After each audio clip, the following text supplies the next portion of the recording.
Après la sportive et le trail, voici la déclinaison supermotard du concept de moto simple, efficace et accessible qui prévaut chez les 250 Honda. La CRF 250M reprend la base de la terrienne CRF 250L. Quelques modifications plus tard, voici un cocktail de fun et de polyvalence aussi agréable au quotidien qu'en balade.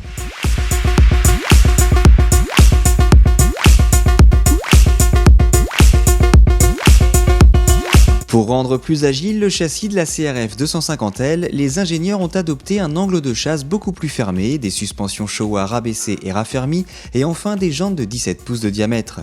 La moto est moins longue et moins haute, la garde au sol perdant 29 mm. Enfin, pour s'adapter à cette géométrie plus vive et à une conduite plus sportive, le diamètre du disque de frein avant Nissin est revu à la hausse. Les trails de petite cylindrée n'ont jamais été réputés pour leurs aspects pratiques. Ici, à part un rangement sous le cache latéral gauche et les ergots de selle passager, il n'y a rien de spécial à signaler.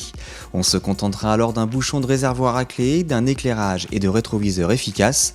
L'instrumentation déjà connue propose jauge d'essence et trip partiel, la surveillance de la mécanique étant confiée à des témoins. La finition générale et la qualité des plastiques est irréprochable, tout juste remarquerons-nous un sélecteur et des repose-pieds à l'aspect un peu brut.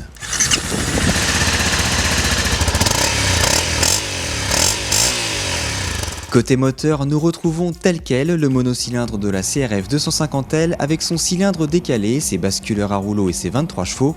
Grâce à une transmission finale plus courte et ses roues de moindre diamètre, il se montre bien plus allègre.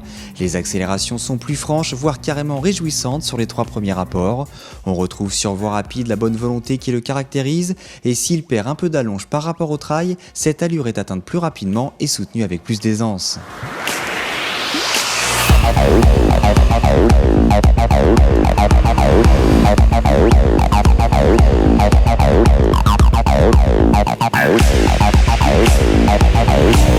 Sur petite route, cette CRF est redoutable d'homogénéité et profite d'un châssis aux réactions très saines et prévisibles.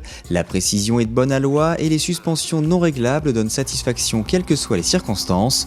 Une vicinale bosselée abordée à bon rythme ne viendra pas à bout de la sérénité du pilote ni du plaisir de conduite.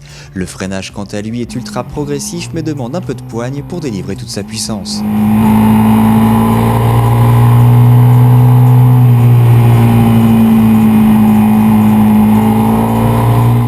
Supermotard dit également aptitude au tout-terrain. Naturellement, avec sa monte pneumatique type route, cette Honda est moins à l'aise que la version trail dans cet exercice. Toutefois, la douceur du moteur et l'agilité de la machine autorisent quelques escapades loin du bitume. Avec la CRF 250M, Honda ratisse large et donne encore un bel exemple d'équilibre à la japonaise. Ce supermotard sait faire l'utilitaire dans la limite du relatif inconfort propre à sa définition et ne refuse jamais une petite virée. Qui plus est, les supermotards de cette cylindrée et à ce prix ne courent pas les rues, et s'il est un aspect de cette 250 sur lequel Honda ne perd pas le nord, c'est bien celui du tarif.